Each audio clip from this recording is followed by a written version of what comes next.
నమస్తే times today Telugu news కి స్వాగతం. ముందుగా బులెటిన్ లో హెడ్లైన్స్. ప్రత్యక్ష ప్రసారం. తెలంగాణ భవన్ లో మీడియాతో మాట్లాడుతున్న మాజీ మంత్రి ఎమ్మెల్యే జగదీష్ రెడ్డి.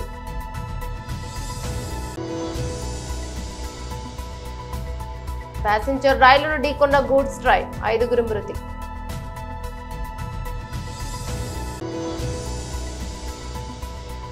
ప్రత్యక్ష ప్రసారం. మాజీ మంత్రి శ్రీ గుడివాడ అమర్నాథ్ ప్రెస్ మీట్.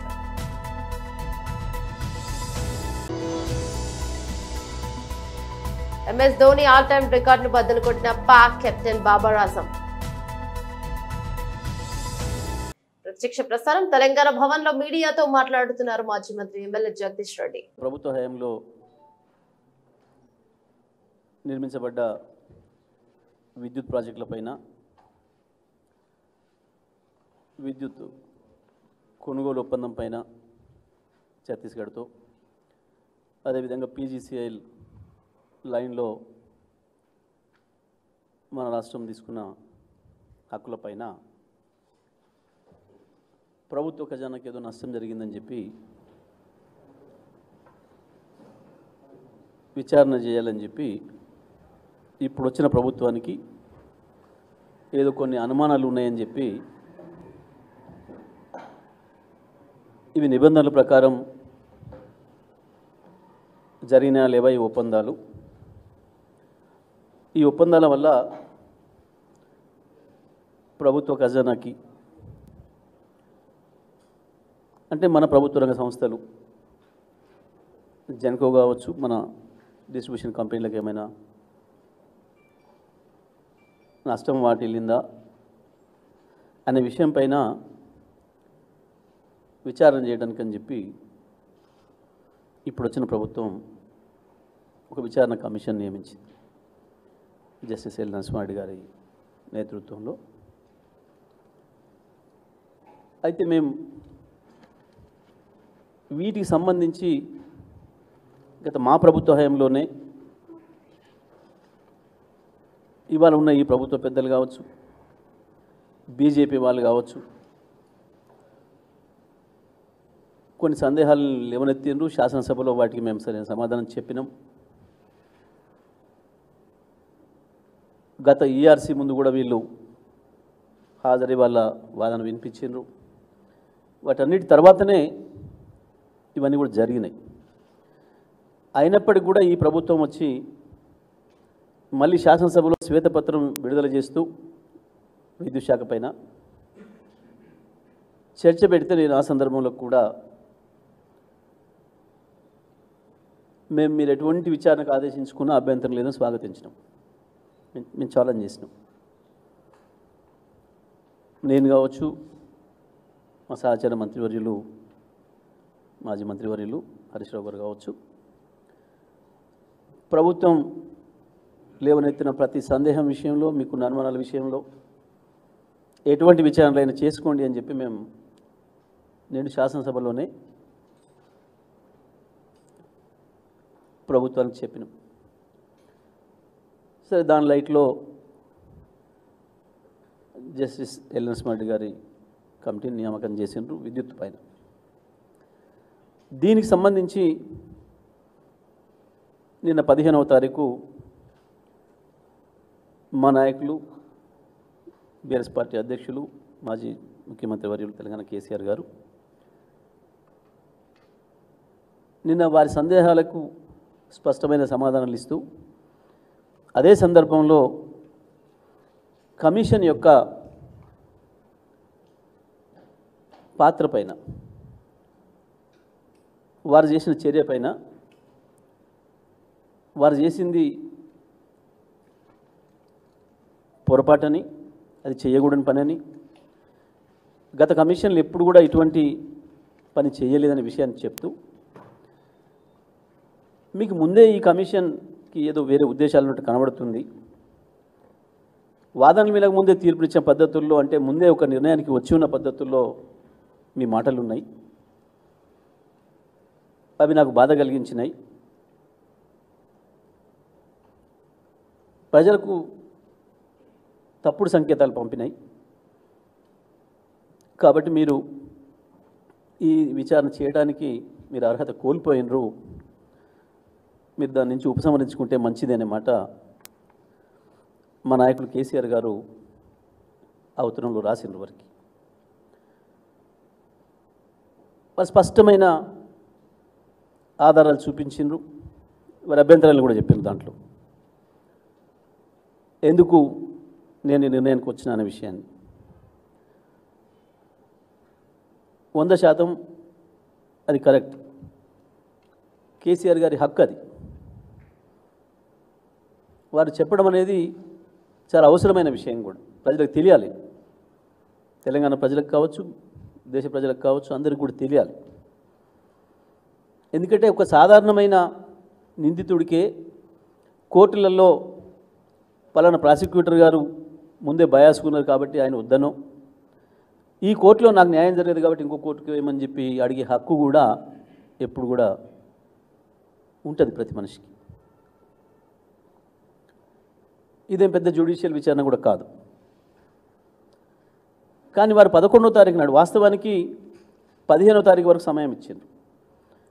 వాస్తవానికి మేము 30వ తారీఖు వరకు అడిగినా లేదు నేను తొందరగా సబ్మిట్ చేయాలి రిపోర్టు, మీరు వీళ్ళు 15వ తారీఖు లోపల వీలు చేసుకొని పంపించండి అని చెప్పిండ్రు. సంతోషం, మేము వారిది అంగీకరించి కేసీఆర్ గారు గౌరవంగా 15వ తారీఖు నాడు సబ్మిట్ చేయడానికి దాన్ని తయారు చేసే పనిలో ఉన్నారు. ఎల్ నరసింహారెడ్డి గారు అంటే మాకు సంపూర్ణమైన గౌరవం ఉంది వారి పట్ల, కేసీఆర్ గారికి కూడా. వారు జడ్జి కాకముందు కొంత పశ్చిమ బెంగాల్లోని డార్జిలింగ్ జిల్లాలో సోమవారం ఉదయం షాకింగ్ ఘటన జరిగింది. అస్సాంలోని సిల్చార్ నుంచి కోల్కతాకు వెళ్తున్న కంచన్జంగా ప్యాసింజర్ ఎక్స్ప్రెస్ రైలు ఓ గూడ్స్ రైలు ఢీకొట్టింది. న్యూ జల్పాయిగురికి సమీపంలోని రంగపాని స్టేషన్ కి సమీపంలో ఈ ప్రమాదం జరిగింది. ఇక గూడ్స్ రైలు వెనక నుంచి వచ్చి ప్యాసింజర్ రైలు ఢీకొట్టింది. ప్రమాదంలో ఎక్స్ప్రెస్ రైలుకు చెందిన 2 కోచ్లు పట్టాలు తప్పాయి. ఈ ఘటనలో 5 ప్రయాణికులు మృత్యువతి పడ్డారు. 20 నుంచి 25 మంది గాయపడ్డారని డార్జిలింగ్ జిల్లా పోలీసు అదనపు ఎస్పీ అభిషేక్ రాయ్ వెల్లడించారు. ఈ రైలు ప్రమాదంపై పశ్చిమ బెంగాల్ ముఖ్యమంత్రి మమతా బెనర్జీ ఎక్స్ వేదికగా స్పందించారు. డాక్టర్లు సంఘటన స్థలానికి చేరుకున్నాయని ఆమె తెలిపారు. ఇక డార్జిలింగ్ జిల్లాలో జరిగిన ఘోర రైలు ప్రమాదం గురించి ఇప్పుడే తెలిసిందని, ఈ వార్త తెలిసి దిగ్భ్రాంతికి గురైనని ఆమె చెప్పారు. ఈ ఘటనకు సంబంధించిన వివరాలు తెలియాల్సిందన్నారు.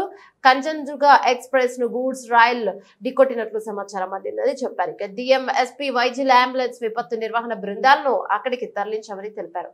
సహాయక చర్యలు యుద్ధ ప్రాతిపదికన ప్రారంభమయ్యాయని ఆమె వివరించారు. కాగా ఈ ఘటనకు సంబంధించిన మరిన్ని వివరాలు అందాల్సి ఉంది.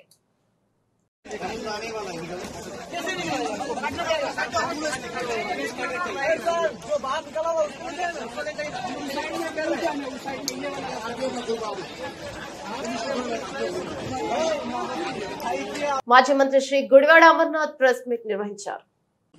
రాష్ట్ర ప్రజల్ని ఏమార్చేటువంటి ప్రయత్నం నిన్నటి నుంచి జరుగుతున్నటువంటి సందర్భాలు మనం చూస్తూ ఉన్నాం. స్థానిక శాసనసభ్యులు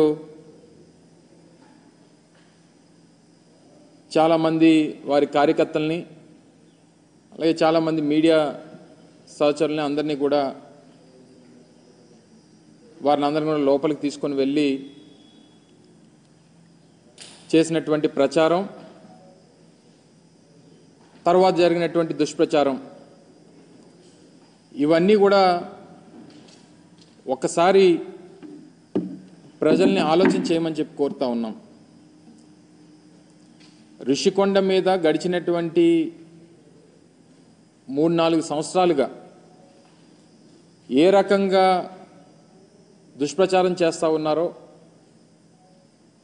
దాని మీద ఎన్ని రకాలుగా అడ్డంకులు సృష్టించాలనేటువంటి కార్యక్రమాలు చేశారు అనేటువంటిది మనం అనేక సందర్భాలు చూసాం. అనేక కోర్టులకు వెళ్ళారు, అనేక పర్యావరణానికి సంబంధించినటువంటి కేసులు వేశారు. వీటిని అన్నిటినీ కూడా అధిగమించి ప్రభుత్వం చేపట్టేటువంటి కార్యక్రమాలని, ప్రభుత్వం చేపట్టేటువంటి నిర్మాణాలని పూర్తి చేసేటువంటి కార్యక్రమం చేసి దాదాపు 4-5 నెలల క్రితం వాటిని ముహూర్తానికి సంబంధించి మంచి రోజు అని చెప్పి వాటిని ప్రారంభించేటువంటి కార్యక్రమాన్ని కూడా ఆ రోజు మేము చేయడం జరిగింది. అయితే ఇప్పుడు చేస్తున్నటువంటి దుష్ప్రచారం అంతా కూడా అదేవో సొంత భవనాల్లాగా. ఈరోజు ప్రభుత్వం వారు ఉన్నారు, ప్రభుత్వంలో వారు ఉన్నటువంటి సందర్భాలు, ప్రభుత్వం దాన్ని ఏ రకంగా ఉపయోగించుకోవాలనేటువంటిది చూడడం మానేసి రేపు రానటువంటి కాలంలో రాష్ట్రపతితో లేకపోతే గవర్నర్ గారో లేకపోతే ఇతర పెద్దలో వచ్చినప్పుడు దాన్ని ఏ రకంగా ఉపయోగించుకోవాలి అనేటువంటిది చూడడం మానేసి దాన్ని ఇంకా జగన్మోహన్ రెడ్డి గారు ఇల్లులాగే చిత్రీకరించేటువంటి ప్రయత్నం చేయడం అనేటువంటిది సమంజసం కాదు. దాన్ని తీవ్రంగా ఖండిస్తూ ఉన్నాం. ముఖ్యంగా జగన్మోహన్ రెడ్డి గారు మేము అధికారంలో ఉన్నప్పుడు విశాఖపట్నాన్ని ఎగ్జిక్యూటివ్ క్యాపిటల్గా చేయాలనేటువంటి ఒక పాలసీని మేము తీసుకోవడం, దానికి అనేక రకాలైనటువంటి అడ్డంకులు సృష్టించేటువంటి కార్యక్రమం చేశారు. మళ్ళీ అధికారంలోకి వస్తే ఇక్కడి నుంచి పరిపాలన మొదలు పెట్టాలనేటువంటి ఒక నిర్ణయాన్ని ఆ రోజు జగన్మోహన్ రెడ్డి గారు ప్రకటించడం జరిగింది. సరే, ఎన్నికల్లో వచ్చినటువంటి ఫలితాలు దాన్ని ప్రజాస్వామ్యంగా అంగీకరించి వారికి అధికారం వచ్చింది. సరే, వారు ఇప్పుడు నిర్ణయం తీసుకున్నారు, నిర్ణయం తీసుకున్న దాని ప్రకారం వారు చేసుకుంటారు. విశాఖపట్నం అనేటువంటిది ఉమ్మడి రాష్ట్రం ఉన్నప్పటి నుండి, హైదరాబాద్ రాజధానిగా ఉమ్మడి రాష్ట్రానికి ఉన్నప్పటి నుంచి రెండో అతిపెద్ద నగరంగా అభివృద్ధి చెందినటువంటి ప్రాంతం విశాఖపట్నం. దానికి సంబంధించి గతంలో మేము ప్రభుత్వంలో ఉన్నప్పుడు ఒక స్టేట్ గెస్ట్ హౌస్ మన భీమిలి రోడ్లో ఒక దగ్గర నిర్మాణం చేయాలని చెప్పి నిర్ణయం తీసుకున్నప్పుడు కూడా దాని మీద కూడా కోర్టులో కేసులు వేసి దాన్ని అడ్డుకునేటువంటి ప్రయత్నం చేశారు. జగన్మోహన్ రెడ్డి గారు విశాఖపట్నానికి రాజధానిగా ప్రకటన చేసిన తర్వాత ఆ నిర్ణయంతో ముందుకు వెళ్ళాలనేటువంటి ఆలోచన చేసినప్పుడు దాని మీద ఒక కమిటీ మేము ఆ రోజు ముఖ్యమైనటువంటి ఐఏఎస్ అధికారులందరినీ, సీనియర్ ఐఏఎస్ అధికారులతో ఒక కమిటీ వేయడం, వారు కూడా దానికి సంబంధించి ఈ భవనం అయితే బాగుంటుందనేటువంటి అభిప్రాయాన్ని తెలియజేయడం, సబ్సిక్వెంట్గా వచ్చినటువంటి రాజకీయ పరిణామాలు, ఎన్నికల ఫలితాలు, ప్రజలు తీసుకున్నటువంటి నిర్ణయాలు, ఇవన్నీ కూడా చూసిన తర్వాత ఇప్పుడు దాన్ని ఏ రకంగా ఉపయోగించుకోవాలనేటువంటిది ఇప్పుడు ఉన్నటువంటి ప్రభుత్వం ఆలోచన చేయాలి తప్ప ఇంకా తీసుకుని వచ్చి జగన్మోహన్ రెడ్డి గారి మీద, వైఎస్ఆర్ కాంగ్రెస్ పార్టీ మీద బురద జల్లడం అనేటువంటిది ఎంతవరకు సమంజసం అనేటువంటిది వారు ఆలోచన చేయాలి. నేను కూడా మా పార్టీ తరపున మాట్లాడాల్సి వస్తేనో, ప్రజల తరపున మాట్లాడాల్సి వస్తేనో, ముఖ్యమంత్రి చంద్రబాబు నాయుడు గారు 2014 నుంచి 19 వరకు ఏ రకంగా ప్రభుత్వ ధనాన్ని, ఈరోజు ప్రభుత్వానికి సంబంధించినటువంటి భవనాలు నిర్మిస్తేనో, ఒక డిపార్ట్మెంట్కి సంబంధించినటువంటి నిర్మాణాలు, శాశ్వత నిర్మాణాలు నిర్మిస్తే దీన్ని ఈరోజు ప్రజలకి తప్పుదోవ పట్టించేటువంటి ప్రయత్నం వారు చేస్తున్నటువంటి క్రమంలో చంద్రబాబు నాయుడు గారు 2014 నుంచి 19 వరకు ముఖ్యమంత్రిగా ఉన్నప్పుడు ఎంత ప్రభుత్వ ధనాన్ని దుర్వినియోగం చేశారనేటువంటిది కూడా మాట్లాడాల్సినటువంటి పరిస్థితి వస్తుంది. వారు హైదరాబాద్లో జూబ్లీహిల్స్లో వారి సొంత భవనాన్ని నిర్మించుకునేటువంటి క్రమంలో వారి కుటుంబ సభ్యులందరినీ తీసుకొని వెళ్ళి ఒక ప్రైవేట్ హోటల్లో పెట్టి కోట్లాది రూపాయలు ప్రైవేట్ హోటల్కి చెల్లించినటువంటి సందర్భాలు. సరే, ఇవన్నీ ప్రభుత్వంలో ముఖ్యమంత్రులుగా ఉన్నప్పుడు కొన్ని సెక్యూరిటీ రీజన్సో లేకపోతే ఇతర వారికి ఉన్నటువంటి ప్రయారిటీసో, ప్రోటోకాల్స్ ప్రకారం కొన్ని నిర్ణయాలు తీసుకుంటుంటారు. అవన్నీ తవ్వుకుంటే ఇప్పుడు అనేక రకాలైనటువంటి విమర్శలు చేయాల్సినటువంటి పరిస్థితి. ఈ సమయంలో మేము విమర్శలు చేస్తే ఇప్పుడే అధికారంలోకి వచ్చారు కాబట్టి మీరు చూసి తట్టుకోలేకపోతున్నారో లేకపోతే ఇంకోటో అనేటువంటి ఒక దుష్ప్రచారాన్ని మళ్ళీ మా మీద చేసేటువంటి ప్రయత్నం చేస్తారు. నేను వాటి జోలికి వెళ్ళను. ఇప్పుడు ఉన్నటువంటిది, ఇప్పటికీ విశాఖపట్నం గవర్నర్ వస్తేనో, రాష్ట్రపతి వస్తేనో తీసుకెళ్ళి ఓ ప్రైవేట్ హోటల్లోనో లేకపోతే కేంద్ర ప్రభుత్వానికి సంబంధించినటువంటి గెస్ట్ హౌస్లోనే పెట్టాల్సినటువంటి పరిస్థితి ఇప్పటి వరకు ఉంది. ఇప్పుడు వాడండి, దాన్ని వినియోగించుకోండి. రేపు విశాఖపట్నాన్ని ఆర్థిక రాజధానిగా దీన్ని తయారు చేసేటువంటి బాధ్యత తీసుకుంటామని చెప్పి మొన్ననే ముఖ్యమంత్రిగా ప్రకటించారు కదా. అనేక మంది ప్రముఖులు వచ్చేటువంటి అవకాశం ఉంది. విశాఖపట్నం ఈస్టర్న్ నేవల్ కమాండ్కి మనం హెడ్ క్వార్టర్గా ఉన్నటువంటి క్రమంలో అనేక సందర్భాల్లో రాష్ట్రపతులు, అనేక సందర్భాల్లో ప్రధానమంత్రి గారు వచ్చేటువంటి సందర్భాలు ఉన్నాయి. ఉపరాష్ట్రపతులు మొన్న గతంలో మన మెడికల్ ఏఎంసీకి సంబంధించినటువంటి ఫంక్షన్కి వచ్చారు, 100 years ఫంక్షన్కి. అనేక సందర్భాల్లో దేశానికి సంబంధించినటువంటి ప్రముఖులు వస్తుంటారు, అనేక మంది దేశ విదేశాల నుంచి వచ్చినటువంటి ప్రతినిధులు వస్తుంటారు. వినియోగించండి. ఏం జగన్మోహన్ రెడ్డి గారు ఉండరు రేపు నుంచి వచ్చి, లేదా వైఎస్ఆర్ కాంగ్రెస్ పార్టీ నాయకులు ఉండరే అందులో. ప్రభుత్వానికి సంబంధించి టూరిజం డిపార్ట్మెంట్కి సంబంధించినటువంటి నిర్మాణాలు, దాన్ని ఏ రకంగా వినియోగించుకోవాలనేటువంటిది చేయండి. 4-5 బ్లాకులు ఉన్నాయి అందులో. అది ప్రజలకు వినియోగిస్తారా, లేకపోతే టూరిజం వినియోగిస్తారా, లేకపోతే ప్రభుత్వం సంబంధించినటువంటి అతిథి గృహాలుగా వినియోగిస్తారా అనేటువంటిది నిర్ణయం తీసుకోండి. మీ విధానం ప్రకారం అమరావతిని రాజధానిగా కొనసాగించాలనేటువంటి నిర్ణయం తీసుకున్నారు. గుడ్, మీకు అధికారం వచ్చింది, మీరు నిర్ణయం తీసుకున్నారు. గతంలో మేము చెప్పినట్టుగా నిర్ణయం మంత్రి గారు మాట్లాడుతూ 1,00,000 కోట్ల రూపాయలు ఖర్చు అవుతుంది అనేటువంటి మాట మాట్లాడారు. మేము ఆ మాట మొదటి నుంచి చెప్తున్నాను. ఈ 5 సంవత్సరాలు అయ్యేసరికి 1,00,000-2 లక్షల కోట్లు అవ్వచ్చు. సరే, ఏదైనా మీ ప్రభుత్వం ఒక నిర్ణయం తీసుకుందా, నిర్ణయం ప్రకారం వెళ్తుంది. ఈ చేసేటువంటి క్రమంలో ఎందుకు అనవసరంగా తీసుకుని వచ్చి జగన్మోహన్ రెడ్డి గారిని ఇంకా మా పార్టీ మీద దాన్ని రుద్దేటువంటి ప్రయత్నం చేస్తున్నారో నాకు అర్థం కావట్లే. దాదాపు గత 5 సంవత్సరాలు 2014 నుంచి 2019 మధ్యలో 5-6 వేల కోట్ల రూపాయలు అమరావతి మీదుగా కేవలం తాత్కాలిక భవనాల మీద ఖర్చు పెట్టారు. తాత్కాలిక భవంతులు కట్టి వేల కోట్ల రూపాయలు ఖర్చు పెట్టేటువంటి కార్యక్రమం చేశారు. ఇది శాశ్వత నిర్మాణాలు. అవి ప్రభుత్వానికి సంబంధించింది, ప్రభుత్వం వినియోగించాల్సినటువంటి అవసరం ఉంది, ప్రభుత్వం దానికి సంబంధించినటువంటి నిర్ణయాలు తీసుకోవాల్సినటువంటి అవసరం ఉంది. అవి తీసుకోవడం మానేసి ఊర్లో వెనకాతలు ఉన్న కార్యకర్తలందరినీ కూడా అందులోకి తీసుకొని వెళ్ళిపోయి రేపు చీఫ్ గెస్ట్లు ఎవరన్నా వస్తారు, పెద్దలు ఎవరన్నా వస్తారు, రాష్ట్రపతి వస్తారు, లేకపోతే ప్రధానమంత్రి వస్తారు. మీరు మొత్తం అంతా కూడా కెమెరాలో ప్రతి ఒక్కటి చూపించారు అంతనా. అంటే ఒక చీఫ్ గెస్ట్లో లేకపోతే విఐపీసో వివిఐపీసో ఉండేటువంటి దాన్ని బ్లూ ప్రింట్ అసలు బయటికి వెళ్ళడానికే లేదు. గతంలో మేము ప్రారంభించినప్పుడు కూడా మీరు అందరూ అడిగారు, నేను మంత్రిగా ఉన్న ప్రారంభంలో నేను కూడా పాల్గొన్నా. సో దీన్ని ఏ రకంగా వినియోగించాలనేటువంటి దాని మీద ప్రభుత్వం నిర్ణయం తీసుకోబోతా ఉంది. కొన్ని సెక్యూరిటీ రీజన్స్ ఉన్నాయి. డెఫినెట్గా నిర్ణయం తీసుకునేటువంటి క్రమంలో మళ్ళీ మీ దృష్టికి తీసుకొస్తాం అనేటువంటి మాట మీకు చెప్పాం. సో ఇవన్నీ మానేసి ఏదో మనకి అధికారం ఇచ్చారు కదా అని చెప్పి ఎక్కడికన్నా చూపించమనండి, అన్నిని అలాగే చూపించమనండి. గతంలో మేము 5 సంవత్సరాల్లో చేసినటువంటి అభివృద్ధి కార్యక్రమాలు కూడా అలాగే ఆ శాసనసభ్యుల్ని తీసుకొని వెళ్ళి చూపించమనండి.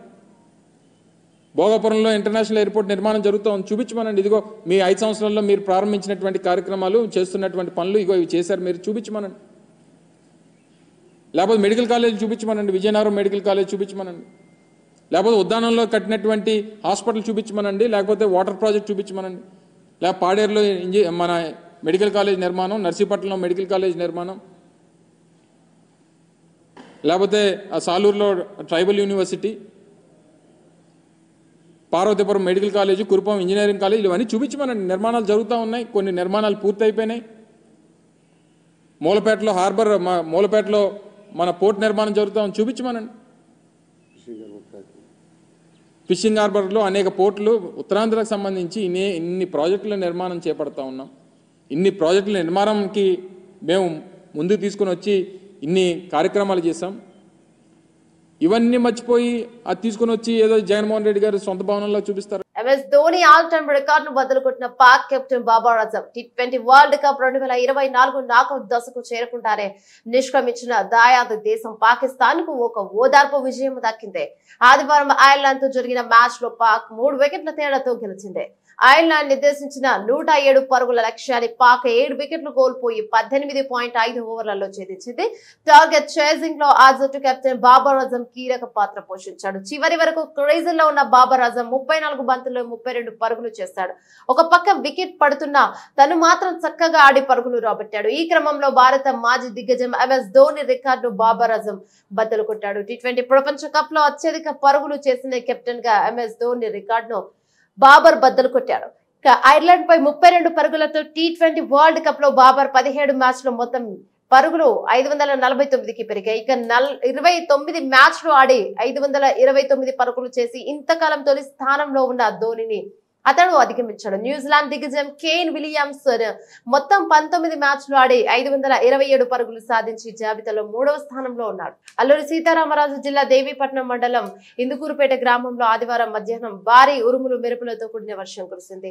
ఇందుకూరుపేట గ్రామానికి చెందిన పోతుల అన్నవరం అనే రైతుకు చెందిన 5 మేకలు 5 గొర్రెలు మృతి చెందాయి. వర్షం పడుతున్న సమయంలో పొలంలో ఉన్న గొర్రెలు మేకలు ఒక చెట్టు కిందకి చేరుకున్నాయి.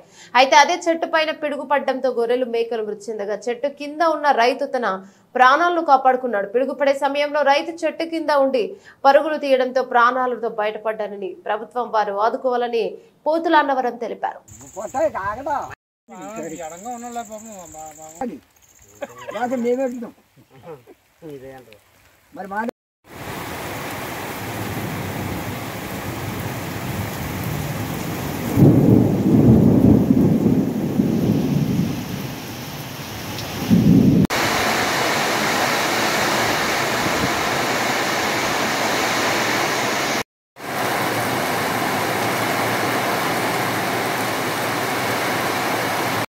ఉరుములు మెరుపులతో వాన వస్తుందండి బాబాయ్ గారు.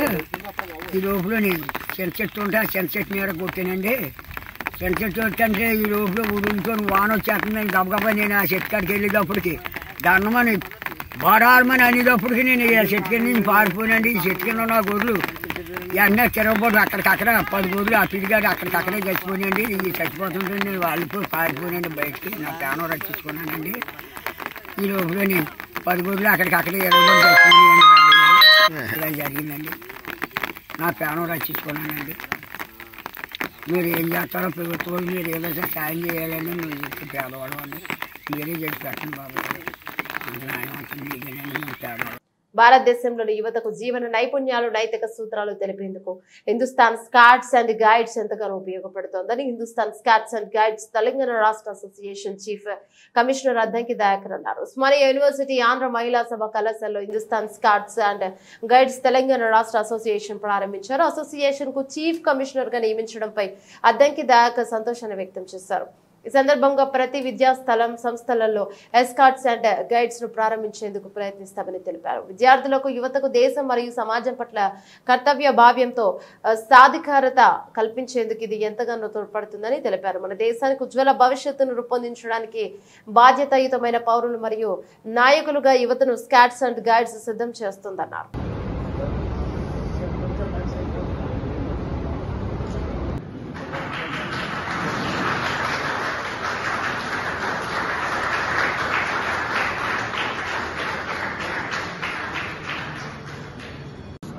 స్కౌట్స్ అండ్ గైడ్స్ తెలంగాణ శాఖ ఈరోజు ఆవిర్భవించింది. దీనికి చీఫ్ కమిషనర్గా నన్ను ఎన్నుకున్నందుకు సంఘ బాధ్యులందరూ కూడా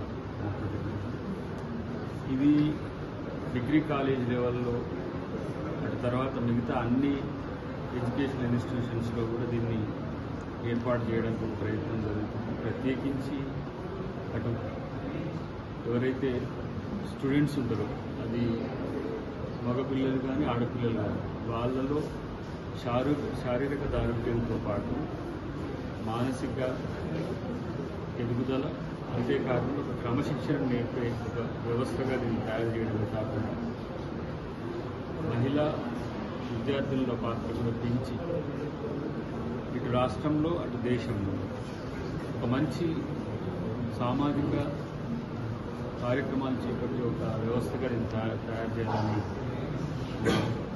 జాతీయ అధ్యక్షుడు నర్సింగ్ ఎంజీ గారు భావించారు. కాబట్టి ఇక్కడ తెలంగాణలో ముఖ్యంగా విద్యాలయాల్లో విద్యార్థులకు క్రమశిక్షణతో కూడిన విద్యతో పాటు మరింత సామాజిక అవగాహన సెల్ఫ్ ప్రొటెక్షన్ మెజర్స్ అన్ని కూడా ఇలా తీసుకురావడానికి మా వంతు కృషి చేస్తాం. దీంట్లో పెద్ద ఎత్తున విద్యార్థులు అన్ని మమేకం చేసే ప్రయత్నం చేస్తాం.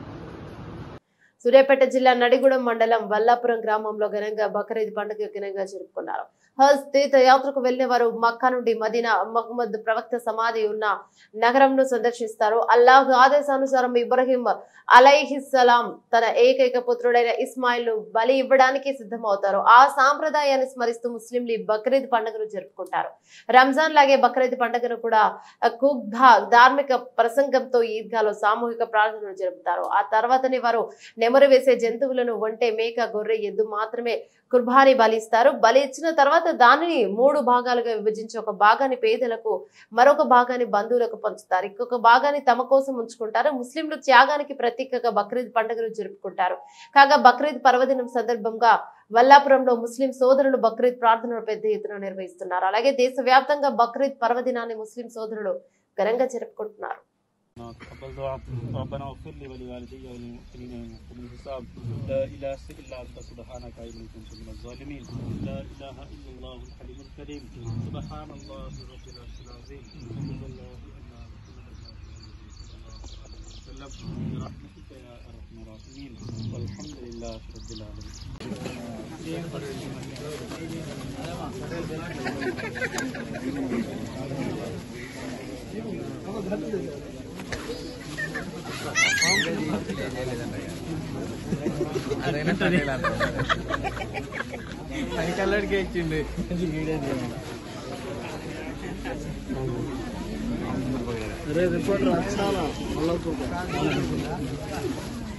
तेरे बात हम पढ़ते ना बात कर रहे हैं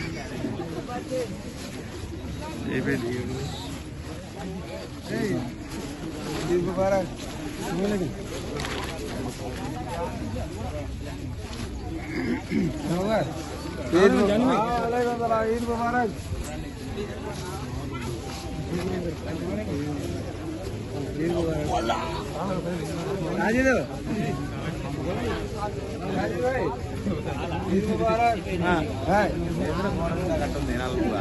న్యూస్ మొత్తం కవర్ చేసేటట్టున్నావు.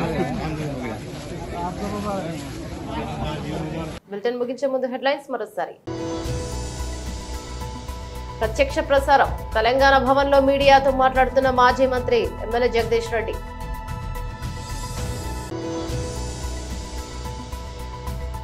ప్యాసింజర్ రైలును ఢీకొన్న గూడ్స్ ట్రైన్, 5గురు మృతి.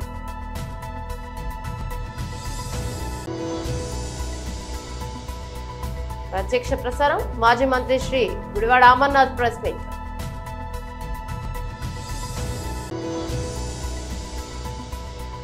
MS ధోని ఆల్ టైమ్ రికార్డును బద్దలు కొట్టిన పాక్ కెప్టెన్ బాబర్ ఆజం. ఇవి బులెటిన్ లోని అప్డేట్స్. మరో బులెటిన్ లో మళ్ళీ కలుసుకుందాం. అంతవరకు సెలవు. నమస్తే.